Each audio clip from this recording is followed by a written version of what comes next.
বাসর ঘরে নবু সেজে বসে আছি। আমার স্বামী ঘুমটা সরাতে আমাকে রেখে অবাক হয়ে গেল। তার চেয়ে বেশি অবাক আমি হয়েছি। আমি কাকে দেখছি? রাগে ঘৃণায় চোখ দুটো বিস্ফারিত হয়ে গেল। বিনা মেঘে যেন বজ্রপাত হলো। চোখ দুটো দিয়ে অশ্রু গড়িয়ে পড়ছে। আমাকে ওই অবস্থায় দেখে আমার স্বামী যা করল তাতে আমি আরও অবাক হয়ে গেলাম। আমার নাম প্রিয়া সাহা। ফ্যামিলিতে মা, বাবা, বড় ভাই এবং ছোট বোন। বাবা এখন অবসরপ্রাপ্ত, কিছুই করেন না। পারিবারিক ব্যবসা বড় ভাইয়া দেখাশোনা করে। ছোট বোন এবার ক্লাস 4-এ। আমি এবছর এসএসসি পরীক্ষা দিয়েছি। পড়াশোনায় খুব ভালো, দেখতেও খুব সুন্দরী। আমার সৌন্দর্যের জন্য স্কুলের অনেক মেয়ে হিংসে করত। আমার বান্ধবী শ্রাবণীর বড় বোনের বিয়ে। আমার বেস্ট ফ্রেন্ড সে, তাই 1 সপ্তাহ আগে আমাকে নিয়ে যাবে বলে পণ ধরেছে। অনেক কষ্টে বাবা মাকে এবং বড় ভাইকে রাজি করিয়ে আমাকে নিয়ে আসে। এখানে আসার পর সবাই আমাকে নিয়ে ব্যস্ত। আমার বান্ধবী শ্রাবণীর মা অর্পিতা খালা আমাকে নিজের মেয়ের মতো আদর করেন। কখন এটা দিচ্ছেন খেতে, কখন ওটা দিচ্ছেন খেতে। দেখতে দেখতে বিয়ের দিন চলে এলো। বিয়ের সব আয়োজন সৌরভ কনভেনশন সেন্টারে হচ্ছে। বাড়িতে এত ঝামেলা কে করবে? আমরা সবাই পীতাম্বরী অনুষ্ঠানের দিন থেকে কনভেনশন সেন্টারে চলে যাই। পীতাম্বরী শেষ হওয়ার পর আজ বিয়ে। চারিদিকে হইচই হুল্লোড় চলছে। বরপক্ষ আস্তে আস্তে সন্ধ্যা হয়ে গেল। রাস্তা খারাপ, তাই দেরি হয়েছে। একে একে মেহমান খাবার খেয়ে বেরিয়ে যাচ্ছে। হইচই হুল্লোড়ের ঝামেলা আমার একটু কম পছন্দ, তাই নিরিবিলি জায়গা খুঁজছিলাম একটু শান্তিতে বসার জন্য। শ্রাবণী আমাকে বলল, বেশি দূরে কোথাও যাস না, অচেনা জায়গা, কোনো সমস্যা না হয় সাবধানে থাকিস। আমি ওকে বললাম, আরে কিছু হবে না, আমি দূরে কোথাও যাচ্ছি না, ছাদে যাচ্ছি, তুই এদিক সামলা, কিছুক্ষণ পর আমি আসছি। এই বলে আমি ছাদে গিয়ে নিঃশ্বাস ফেলে বাঁচলাম। উফ, এখানে অন্তত হইচই হুল্লোড়ের ঝামেলা কিছুই নেই, একটু শান্তিতে বসা যাবে। কিন্তু আমার শান্তি যে কিছুক্ষণের মধ্যেই অশান্তি ডেকে আনবে তা বুঝতেই পারিনি। ছাদে আসার আগে কেউ আমাকে ফলো করেছিল, সেদিকে আমার খেয়াল ছিল না। হঠাৎ ছাদে কে যেন প্রবেশ করল। অন্ধকার রাত, কিছুই বোঝা যাচ্ছে না। যে প্রবেশ করেছে সে ছাদের দরজা লাগিয়ে দিল। এবার ধীরে ধীরে আমার দিকে এগিয়ে আসছে। আমি একটু ঘাবড়ে গেলাম। মনে মনে ভাবছি এখানে থাকা ঠিক হবে না। এই ভেবে উঠতে যাব, ঠিক তখনই অন্ধকারে আসা আগন্তুক আমার উপরে ঝাঁপিয়ে পড়ল। শক্ত সমর্থ দেহধারী এক যুবক। শুরু হলো আমার আর ওর মাঝে ধস্তাধস্তি। এতে করে আমার হাতে থাকা কাঁচের চুড়ি ভেঙে তছনছ হয়ে গেল। ভাঙা চুড়ির সাথে লেগে লোকটার কপাল কেটে গেল। মুখ দিয়ে সামান্য শব্দ বেরিয়ে এলো। আমি লোকটার বুকে গলায় নখ দিয়ে আঁচড় দিতে থাকি। এমনিতে আমার নখ বড় বড় ছিল। লোকটা দেখলো আমাকে এভাবে কাবু করতে পারছে না, তাই আমাকে মেরে দুর্বল করে দিল। লোকটার 2-3টে থাপ্পড় খেয়ে আমি ধরাশায়ী হয়ে যাই। সঙ্গে সঙ্গে মাটিতে লুটিয়ে পড়ি। তারপর আমাকে বলল, শালি, এত তেজ তোর? এতটুকু মেয়ে হয়ে এত জোর ধরিস? কোথায় গেল তোর জোর এখন? এবার তোকে দেখছি। এখন আমি তোকে মনের মতো করে ভোগ করব। কেউ আসবে না এখানে, সবাই বিয়েতে ব্যস্ত। তুই আর আমি এখানে মজা করব। ওর মার খেয়ে শক্তিহীন হলেও কথা বলার ক্ষমতা ছিল আমার। আমি বললাম, দয়া করুন প্লিজ, আমার এত বড় সর্বনাশ করবেন না। আমার উপরে একটু দয়া করুন, আমি আপনার কি ক্ষতি করেছি? আমার করুণ মুখটা দেখে ও খিলখিল করে হাসল।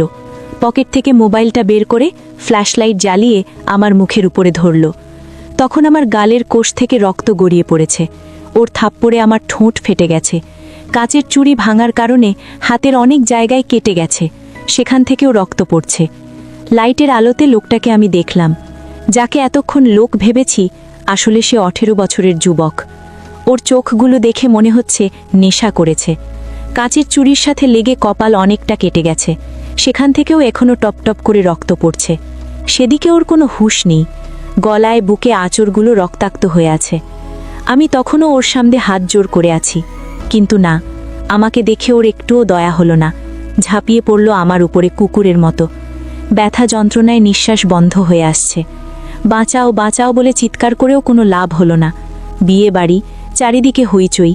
চিৎকার চেঁচামেচিতে আমার সাহায্যের বাণী কারো কানে পৌঁছল না। এদিকে ছেলেটা আমার সাথে যা ইচ্ছে তাই করছে। আমি আর পারছি না। কখন যে অজ্ঞান হয়ে গেলাম নিজেও জানি না। ছেলেটা আমার সর্বনাশ করে কখন চলে গেল তাও জানি না। জ্ঞান ফিরল পরের দিন সকালে। চোখ খুলে দেখি আমি বিছানায় শুয়ে আছি। আজ আমার দুহাতে স্যালাইন লাগানো, হাতে গলায় কপালে ব্যান্ডেজ করা। হঠাৎ করে গতরাতের কথা মনে পড়ে গেল। চিৎকার করে কেঁদে উঠলাম, হাত থেকে স্যালাইনগুলো ছিঁড়ে ফেলে দিলাম। পাগলের মতো করছি। ডাক্তার তখনও যায়নি। আমার এই অবস্থা দেখে সঙ্গে সঙ্গে ঘুমের ইঞ্জেকশন লাগিয়ে দিল। তাতে করে কয়েক মিনিটের মধ্যে আমি ঘুমিয়ে পড়ি। তারপর আমার হাতে আবার স্যালাইন লাগানো হলো। সবাই দুশ্চিন্তায় ভুগছে। বাড়িতে খবর দেওয়া হয়েছে, মা বাবা, বড় ভাই, ছোট বোন আসছে। তাদেরকে কি জবাব দেওয়া হবে এই ভেবে সবাই ভয়ে কাঁপছে। ডাক্তার আনিস বললেন, একে কয়েকদিন এভাবে ঘুম পাড়িয়ে রাখতে হবে, তা না হলে যে কোনো সময় বড় ধরনের অঘটন ঘটে যাবে।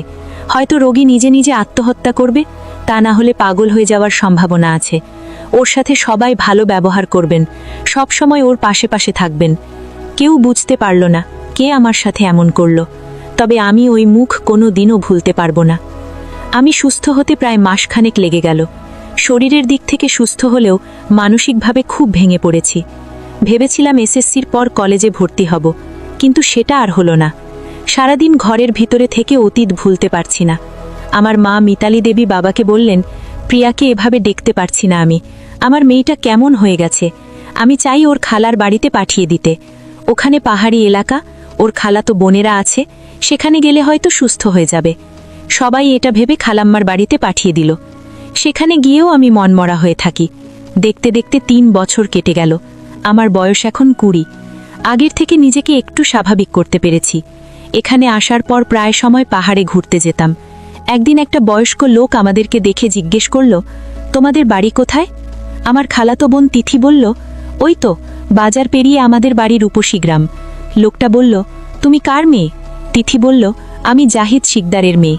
তারপর আমাকে দেখিয়ে জিজ্ঞেস করল, এ তোমার কে হয়? তিথি বলল, আমার মামাতো বোন, শান্তিপুর থেকে এসেছে। লোকটা এবার আমাকে উদ্দেশ্য করে বলল, তোমার নাম কি মা? আমি বললাম, প্রিয়া সাহা। লোকটা বলল, বাড়িতে কে কে আছে মা?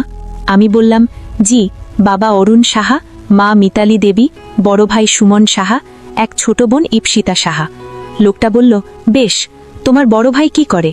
আমি বললাম, আমাদের পারিবারিক ব্যবসা দেখাশোনা করে। লোকটা বলল, ভালো ভালো। তারপর আমার খালাতো বোনকে বলল, তোর বাবাকে বলিস আনোয়ার চাচা বিকেলে আসবে। এই বলে লোকটা চলে গেল। আমরা বাড়ি ফিরে তিথি তার বাবাকে বলল, আনোয়ার চাচা বিকেলে আপনার সাথে দেখা করতে আসবে। সেই অনুযায়ী চাচা বাড়ি থেকে বের হলেন না, আনোয়ার চাচার জন্য অপেক্ষা করতে লাগলেন। বিকেল 4টের দিকে তিনি এলেন। ভালো মন্দ জিজ্ঞেস করে বললেন, তোদের শালীর মেয়েটাকে আমার খুব পছন্দ হয়েছে। আমার বড় ছেলে রাকিব হাসানের জন্য বলছি আর কি। তুমি তো আমার ছেলেকে চেনো, ঢাকায় চাকরি করে। চাচা বললেন, হ্যাঁ চিনি, তবে আমার শালীর সাথে কথা বলে দেখতে হবে এত দূরে মেয়ের বিয়ে দেবে কিনা, তারপর আপনাকে জানাচ্ছি। সেদিনের মতো আরও কিছুক্ষণ গল্পসল্প করে তিনি চলে গেলেন। চাচা বাড়িতে ফোন করে বাবাকে আমার বিয়ের কথা বললেন। বাবা বললেন, তুমি তো সবই জানো, মেয়ের সাথে এত বড় একটা ঘটনা ঘটে গেল, কেউ জানার পর কি মেয়েকে বিয়ে করবে? আনোয়ার চাচা বললেন, এসব কথা গোপন থাকুক, জানানোর প্রয়োজন নেই। ছেলে ভালো, এমন ছেলে হাজারে পাওয়া যায় না। তাই বলি আপনি রাজি হয়ে যান। আমাকে জিজ্ঞেস করার প্রয়োজন বোধ মনে করল না আমার কি ইচ্ছে, আমি কি চাই। তাদের দেখাশোনার মধ্যেই আমার বিয়ে ঠিক হয়ে গেল রাকিবের সাথে। ওরা 2 ভাই 1 বোন। রাকিব সবার বড়। বিয়ে খালামণি বাড়ি থেকে হবে। আমাদের বাড়ি এখান থেকে অনেক দূরে, তাই সবার জন্য ভালোই হলো ব্যাপারটা। কেউ কিছু জানতে পারবে না। আমি ভাবলাম জীবন তো এভাবে থেমে থাকবে না, সামনের দিকে এগোতে হলে একজন জীবন সঙ্গী চাই। এই ভেবে রাজি হয়ে গেলাম। আজ আমার বিয়ে, সবাই আনন্দ করছে। আমি মনে মনে ভাবছি, এত বড় একটা কথা ওদের কাছ থেকে গোপন করে গেলাম, পরে যদি জানতে পারে তাহলে কি হবে। সন্ধ্যার সময় বর এলো, তবে ছেলের মুখ ঢাকা। আনোয়ার চাচা বললেন, কি ব্যাপার রাকিব, মুখ ঢেকে রেখেছ কেন? আরেকজন বলে উঠল, ওর নাকি লজ্জা করছে, তাই অবস্থা। এ কথা শুনে সবাই হো হো করে হেসে উঠল। বিয়েটা ভালোভাবে মিটে গেল। সবাইকে বিদায় জানিয়ে ছেলেপক্ষ আমাকে নিয়ে এলো। আজ আমাদের বাসর রাত। আমি মনে মনে খুব ভয় পাচ্ছি, জানি না সামনে কি হবে। আমার ব্যাপারে যদি সব জেনে যায় তাহলে তো কেলেঙ্কারির শেষ থাকবে না। এসব ভাবছি, এমন সময় রাকিব ঘরে প্রবেশ করল। শব্দ করে দরজা লাগিয়ে দিল, যাতে করে আমি বুঝতে পারি সে ঘরে প্রবেশ করেছে। এদিকে আমার অবস্থা খারাপ, ভয়ে বুক কেঁপে উঠছে। এবার রাকিব আমার সামনে এসে বসল। খুব উৎফুল্ল সে। আমাকে কিছু না বলে আমার ঘুমটা সরিয়ে দিল। তারপর ভূত দেখার মতো ভয় পেয়ে পিছিয়ে গেল। অবাক হয়ে চোখ বড় বড় করে তাকিয়ে আছে। সে কি অবাক হয়েছে? আমি তার চেয়ে বেশি অবাক হয়েছি। চোখের সামনে কাকে দেখছি? এ তো রাকিব না। তবে যে সামনে বসে আছে তাকে চিনতে বাকি রইল না। ওকে আমি কি করে ভুলব, যে আমার এত বড় সর্বনাশ করেছে? হ্যাঁ, এই সেই ছেলে যে আমাকে ধর্ষণ করেছে। রাগে ঘৃণায় চোখ থেকে জল গড়িয়ে পড়ছে। এদিকে ছেলেটা মনে মনে খুব ভয় পেয়েছে। সবাইকে বলে দেবে তার কথা, তাহলে তো সর্বনাশ। সবকিছু জানাজানি হলে মান সম্মান থাকবে না। এদিকে রাগও হচ্ছে, ভয়ও হচ্ছে আমার। আগের একটা অভিজ্ঞতা থেকে ভয় হচ্ছে আমার খুব। আগেরবার জানোয়ারের মতো আচরণ করেছিল আমার সাথে, সেরকম যদি এখন করে আবার। কিন্তু রাকিব কোথায়? আমার বিয়ে তার সাথে হয়েছে। এভাবে অনেকক্ষণ কেটে গেল। আমরা কেউ কোনো কথা বলছি না, একে অপরের দিকে শুধু তাকিয়ে আছি আর মনে মনে ভাবছি। মনে সাহস জুগিয়ে আমি বললাম, এখানে কি করছেন আপনি? রাকিব কোথায়? এতক্ষণে ছেলেটা কথা বলল। প্রথমত আমি ক্ষমা চেয়ে নিচ্ছি। আমার নাম ইরফান, রাকিবের ছোট ভাই। রাকিবের সাথে তোমার বিয়ে ঠিক হলেও বিয়ে হয়েছে আমার সাথে। ওর কথায় আমি অবাক হয়ে তাকিয়ে আছি। ইরফান বলল, আসলে বড় ভাইয়া একটা মেয়েকে ভালোবাসে, তাকে ছাড়া অন্য কাউকে বিয়ে করতে চায় না। তাতে বাবা আপত্তি জানায়, জোর করে তোমার সাথে বিয়ে ঠিক করে। সবকিছু ঠিক ছিল। যখন তোমাদের বাড়িতে যাওয়ার জন্য সবাই রেডি হয়েছে, ঠিক তখনই ভাইয়া ঢাকা চলে যায়, কাউকে কিছু না বলে। মান সম্মানের ব্যাপার, তাই বাবা আমাকে নিয়ে যায় ভাইয়ার জায়গায়। সব কথা শুনে রাগে ঘৃণায় অপমানে মাথা খারাপ হয়ে যাচ্ছে আমার। আমার সাথে কেন এমন হয়? কান্নায় ভেঙে পড়ি আমি। আমাকে কাঁদতে দেখি ইরফান সান্ত্বনা দেওয়ার জন্য আমাকে ছুতে যাবে। তৎক্ষণাৎ আমি সরে বসলাম। তারপর বললাম, খবরদার, আপনি আমাকে টাচ করবেন না। আমার জীবনটা আপনি নরক বানিয়ে দিয়েছেন। কেন এমন করলেন? কোনো জবাব আছে আপনার কাছে? পারবেন আমার স্বাভাবিক জীবনটা ফিরিয়ে দিতে? সবাই আমাকে আঙুল দেখিয়ে বলে, ওই দেখো ধর্ষিতা যাচ্ছে। সবার চোখে আমি ঘৃণা, অপবিত্র পাত্রী হয়েছি শুধু আপনার জন্য। সব ভুলে গিয়ে বিয়ে করে নতুন জীবন শুরু করতে চেয়েছি, সেখানেও আপনি এসে হাজির। কি ভেবেছেন আমাকে বিয়ে করলে সব ঠিক হয়ে যাবে? আমি আপনাকে স্বামী হিসেবে মানি না। বেরিয়ে যান রুম থেকে। এই বলে কান্নায় ভেঙে পড়ি। ইরফান আমাকে অবাক করে দিয়ে আমার পা জড়িয়ে ধরে বলল, আমি জানি যে অন্যায় আমি তোমার সাথে করেছি তার কোনো ক্ষমা হয় না। তুমি আমাকে যে শাস্তি দেবে আমি মাথা পেতে নেব, কিন্তু এ ব্যাপারে কাউকে কিছু বলো না। আমার মা বাবা জানতে পারলে তাদের উঁচু মাথা নিচু হয়ে যাবে। আমার বাবার মান সম্মান সব ধুলায় মিশে যাবে। সেদিন বন্ধুদের পাল্লায় পড়ে সামান্য একটু নেশা করেছিলাম, তাই এ ভুলটা হয়ে গেছে আমার দ্বারা। সেই থেকে আমি এখনও বস্তাচ্ছি, নিজেকে ক্ষমা করতে পারছি না। বিশ্বাস করো, আমি ইচ্ছে করে তোমার সর্বনাশ করিনি। এই বলে ইরফান কান্নায় ভেঙে পড়ল। অনেকক্ষণ ভেবে নিয়ে বললাম, ঠিক আছে, আমি কাউকে কিছু বলবো না, তবে আমি আপনাকে কখনো ক্ষমা করব না। এই বলে পাঁচ হারিয়ে নিয়ে শুয়ে পড়লাম। কিন্তু আমার ঘুম আসছে না। ইরফানকে দেখার পর থেকে অতীত আবার মাথা চাড়া দিয়ে উঠেছে। চোখ বন্ধ করে শুয়ে আছি, তবুও ঘুম আসছে না। ইরফান এখন ওই অবস্থায় বসে আছে। কিছুক্ষণ পর আমাকে বলল, আমি কোথায় ঘুমাবো? দেখো কাণ্ড, নিজের বাড়ি, যেখানে মন চায় সেখানে ঘুমাতে পারে। আমাকে জিজ্ঞেস করার কি প্রয়োজন? আমি বললাম না রুম থেকে বেরিয়ে যেতে। ইরফান বলল, রুম থেকে বেরিয়ে গেলে সবাই খারাপ ভাববে।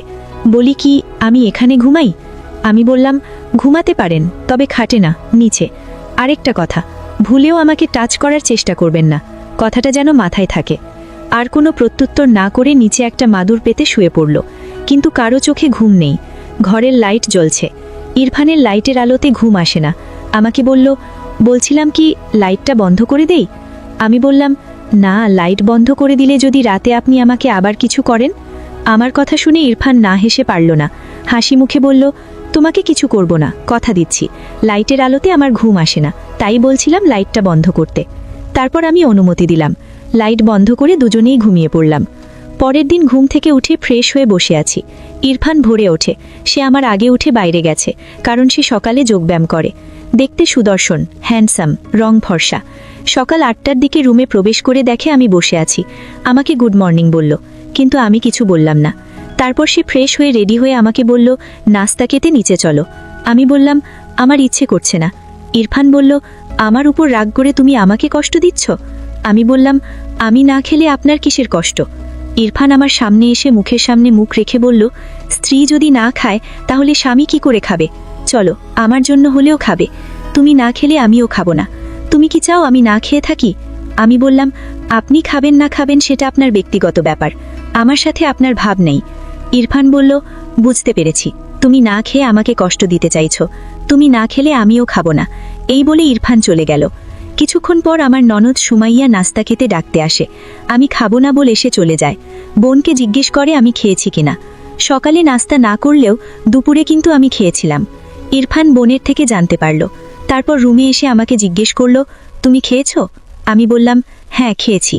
ইরফান ভেবেছিল আমি ওকে ডেকে খেতে বলবো, কিন্তু আমি কিছুই বললাম না। এভাবে রাগ অভিমানের দিন চলতে থাকে মাসখানিকের পর। আমার শ্বশুর আনোয়ার হোসেন ও শাশুড়ি জামিলা বেগমকে দাওয়াত দেওয়া হলো আমাদের বাড়িতে শান্তিপুরে। সপরিবারে আমরা সবাই আমাদের বাড়িতে গেলাম। দুপুরে খাওয়া দাওয়ার পর সবাই বিশ্রাম নিচ্ছে। সেদিন কিছুই হলো না। পরের দিন আমার শাশুড়ি জানতে পারল আমাকে ধর্ষণ করা হয়েছে। বাড়িতে বোমা ফাটার মতো বিস্ফোরণ হলো। আমার শ্বশুর শাশুড়ি আমার মা বাবাকে খুব অপমান করছে, এমনকি আমাকেও কথা শোনাতে ছাড়ছে না। আমার ননদ সুমাইয়া খুব বাজে কথা বলছে আমাকে। আমি মাটির দিকে তাকিয়ে মুখ বুজে সব সহ্য করে যাচ্ছি। চোখের পানি টপ টপ করে ঝরে পড়ছে মাটিতে। ইচ্ছে করছে মাটি দু ভাগ হয়ে যায় আর তার ভেতর আমি ঢুকে যাই। ইরফান দাঁড়িয়ে দাঁড়িয়ে সব দেখছে। এই কয়দিন ইরফান আমাকে খুব ভালোবেসে ফেলেছে। আমাকে বলা কটু কথাগুলো ওর শরীরে কাঁটার মতো বিঁধছে। ও ভেবেছিল আমি ওর কথা বলে দেব, কিন্তু আমি কিছুই বলছি না। তা দেখে ইরফান আরও অবাক হলো। ও বুঝতে পারল আমি ওকে ছোট করতে চাইছি না। ঝগড়াটা এত লেভেলে চলে গেল যে এখন তালাক দেওয়ার কথা বলছে। ইরফান আর পারল না চুপ করে থাকতে। চেঁচিয়ে বলল, আপনারা সবাই থামুন। এতক্ষণ ধরে আপনাদের সব কথা আমি শুনছি, এবার আমি কিছু বলতে চাই। তারপর ইরফান সব ঘটনা খুলে বলল। সব শুনে সবাই অবাক। আমার বড় ভাই সুমন লাঠি নিয়ে ওকে মারতে আসে, কিন্তু আমার বাবা অরুণ ভাইয়াকে বাধা দেন। আমার শ্বশুর আনোয়ার হোসেন রাগে ঘৃণায় অপমানে হুঁশ হারিয়ে ফেলেন। পাশ থেকে একটা বাঁশ নিয়ে ইরফানকে খুব মারলেন, যতক্ষণ পর্যন্ত না ইরফান মাটিতে লুটিয়ে পড়ল। তা দেখে সবাই অবাক হয়ে যায়। এটা দেখে আমি আর স্থির থাকতে পারলাম না। যেমনই হোক, বর্তমানে ও আমার স্বামী। নিজের স্বামীকে মৃত্যুর মুখে কি করে ঠেলে দেই? দৌড়ে গিয়ে আমার শ্বশুরের পা জড়িয়ে ধরে বলি, বাবা, আমরা দুটো পায়ে পড়ি, ওকে আর মারবেন না। যেমনই হোক, ও আমার স্বামী। আল্লাহ চেয়েছেন দেখে আমরা দুজন এক হয়েছি। আর ও যে অন্যায়টা করেছে সেটাও নিজের ইচ্ছেতে করেনি, ভুলবশত হয়ে গেছে। তাই হে বাবা, ওর প্রাণ ভিক্ষে দিন আমাকে। আমার কথা শুনে আমার শ্বশুর বললেন, মাগো, তোর সাথে যে অন্যায়ও করেছে এটা ক্ষমার অযোগ্য। এমনকি এতক্ষণ ধরে আমরা তোকে দোষারোপ করেছি। যে দোষ আমার ছেলে করেছে তার মরে যাওয়া উচিত, বেঁচে থাকার কোনো অধিকার নেই। ইরফানের দিকে তাকিয়ে দেখলাম ওর মাথা ফেটে রক্ত পড়ছে। আমি বললাম, বাবা, আমি আপনার ছেলেকে নয়, আমার স্বামীকে বাঁচাতে চাইছি। দয়া করুন বাবা, ওকে আর মারবেন না। আমার শ্বশুর আমার কথা মতো বাঁশটা ফেলে দিলেন। আমি আমার ভাই সুমনকে বললাম, তাড়াতাড়ি গাড়ি বের কর। তার কিছুক্ষণ পর ইরফানকে নিয়ে উত্তরা জেনারেল হাসপাতালে পৌঁছে গেলাম। ইরফানের মাথা আমার কোলে ছিল। মাথা থেকে অনেক রক্তপাত হচ্ছে, যার ফলে ওর শরীর দুর্বল হয়ে পড়ছে। ডাক্তার ওকে অপারেশন থিয়েটারে নিয়ে গেল। প্রায় 1 ঘন্টা পর বেরিয়ে এসে ডাক্তার আনিস বললেন, রোগী এখন বিপদমুক্ত, কোনো চিন্তা নেই। আচ্ছা, আপনাদের মাঝে প্রিয়া কে? আমি বললাম, জি আমি। ডাক্তার বললেন, রোগী আপনাকে দেখতে চাইছে, তবে একটা অনুরোধ, বেশি কথা বলবেন না রোগীর সামনে। আমি সম্মতি জানিয়ে কেবিনে প্রবেশ করি। দেখি ইরফান চোখ বন্ধ করে শুয়ে আছে, মাথায় হাতে ব্যান্ডেজ করা। আমি কাছে গিয়ে বসতেই চোখ খুলে তাকালো আমার দিকে। ওর জন্য কান্না করতে করতে আমার চোখ মুখ ফুলে গেছে। ইরফান বলল, সরি, ক্ষমা করে দাও, আমার জন্য তোমাকে কত কথা শুনতে হয়েছে। আমি বললাম, আমাকেও তুমি ক্ষমা করে দাও, আমার জন্য তোমার আজ এ অবস্থা। ইরফান বলল, এটা আমার প্রাপ্য ছিল, তোমার কোনো দোষ নেই। আমি দোষ করেছি, শাস্তি পেয়েছি, আমার কোনো আফসোস নেই। তবে আমার জন্য কেঁদে কেঁদে কি হাল করেছ নিজের? আমার জন্য অনেক কষ্ট করেছো তুমি, আর কখনো কষ্ট করতে দেব না তোমাকে। আমার ভালোবাসা দিয়ে তোমাকে আগলে রাখব। ভালোবাসার কথা শুনে আমার মনে পড়ে গেল আগের অতীত। মনে মনে ভয় পেয়ে বললাম, ভালোবাসা মানে আগের মতো ওগুলো? ইরফান আমার কথা শুনে হাসার চেষ্টা করছিল, কিন্তু বেশি হাসতে পারল না। আমাকে বলল, পাগলি একটা। ভালোবাসা অনেক রকম হয়, যেমন তোমাকে আমি কেয়ার করব, তোমার কখন কি লাগে না লাগে সব দেখব, আর আগে যা করেছি সেগুলো থাকবে না। আমি চোখ বড় বড় করে তাকিয়ে বললাম, না, আমার ওরকম ভালোবাসা চাই না। ওই ভালোবাসায় অনেক কষ্ট যন্ত্রণা। প্রথমবার হয়তো বেঁচে গেছি, এবার হয়তো মরে যাব। আমার কথা শুনে ইরফান আর হাসি চেপে রাখতে পারল না। হাসতে হাসতে আমাকে বলল, আরে পাগলি, তখন তো জোর জবরদস্তি করেছিলাম, তাই ব্যথা পেয়েছো। এখন আর ব্যথা পাবে না। আমাকে সুস্থ হতে দাও, তারপর ভালোবাসবো তোমাকে বুকের মাঝে রেখে। আমি বললাম, সেটা পরে দেখা যাবে, তবে মারবে তো? আগে তুমি আমাকে মেরেছিলে, আমার খুব লেগেছিল। তোমার এগুলো হাত না লোহা? ইরফান আমার গালে হাত রেখে বলল, সরি, খুব লেগেছিল না? আসলে তখন আমার মাথা ঠিক ছিল না। প্রায় 1 সপ্তাহ পর ইরফান সুস্থ হলো, তবে মাথার ক্ষতটা পুরোপুরি শুকায়নি। রাতে বিছানায় শুয়ে আছে ইরফান। আমি আসতেই উঠে বসে আমাকে বলল, আমার মাদুরটা বিছিয়ে দেবে? আমি বললাম, নিচে ঠান্ডায় ঘুমানো যাবে না, শরীর আরও অসুস্থ হয়ে পড়বে, আপনি খাটে ঘুমান।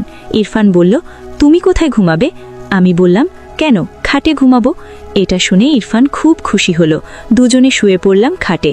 ইরফান আমার দিকে ফিরে শুয়ে আছে, আমি অন্য দিকে ফিরে আছি। ইরফান বলল, আমার ঘুম আসছে না, তুমি আমার বুকে আসো, তাহলে আমি তাড়াতাড়ি ঘুমিয়ে পড়ব। আমি কিছু বললাম না, চুপচাপ ওর বাহুতে মাথা রেখে শুয়ে পড়লাম। আমাকে কাছে পেয়ে ইরফান চোখ বন্ধ করে আমাকে জড়িয়ে ধরে। মনে হচ্ছে কত বছর পর আমাকে বুকে পেয়ে ও তৃপ্তি পেল, যেন শান্তি অনুভব করছে। 2 ফোঁটা চোখের জল আমার কপালে পড়ল। আমি বললাম, কি হয়েছে? তুমি কাঁদছো কেন? তোমার কি কষ্ট হচ্ছে? ইরফান বলল, এ কান্নার সুখের কান্না, তুমি বুঝবে না। তোমাকে ভালোবাসতে দেব না বলেছি, তাই কাঁদছো? ঠিক আছে, তুমি আমাকে ভালোবাসো, আমার কষ্ট হলেও কোনো সমস্যা নেই, কিন্তু তোমাকে কষ্ট দিতে পারবো না। ইরফান বলল, তার মানে পাগলি তুমি আমাকে ভালোবাসো? আমি বললাম, জানি না, তবে তোমাকে কষ্টে দেখলে আমার ভালো লাগে না, তোমার চেয়ে বেশি কষ্ট আমার হয়। ইরফান বলল, ওটাকে ভালোবাসা বলে। আজ ইচ্ছে করছে তোমাকে খুব আদর করি, বাধা দিও না। আমি বললাম, ঠিক আছে, তবে ব্যথা দেবে না। ইরফান হেসে উঠে বলল, ঠিক আছে, ব্যথা দেব না। এই বলে ইরফান আমাকে আদর করতে শুরু করলো। সত্যি, আজকের ভালোবাসার পরিপূর্ণ তৃপ্তি পেয়েছি। আগের মতো কষ্টের অনুভূতিটা হয়নি। আজ আমাকে নিজের ভালোবাসার মানুষ মনে করে খুব যত্নে আদর করেছে। এখন বুঝতে পারলাম কেন মৃত্যু যন্ত্রণার মতো অনুভূতি হয়েছিল। আমার মুখে পরিতৃপ্তির হাসি রেখে ইরফান কবিতা বলতে শুরু করলো। মিষ্টি মুখের মিষ্টি হাসি কেড়ে নিল মন, কেড়ে নিয়ে হৃদয়ে আমার করল আপনজন। এই হাসিটা স্বপ্ন আমার, এই খুশিটাই আশা, এটাই আমায় বাঁচিয়ে রাখে, এটাই ভালোবাসা। এই হাসিটা ধরে রেখো বন্ধু তোমার মুখে, দেখবো হাসি ভরবে হৃদয়, কাটবে জীবন সুখে। আজকের গল্প এখানেই সমাপ্ত।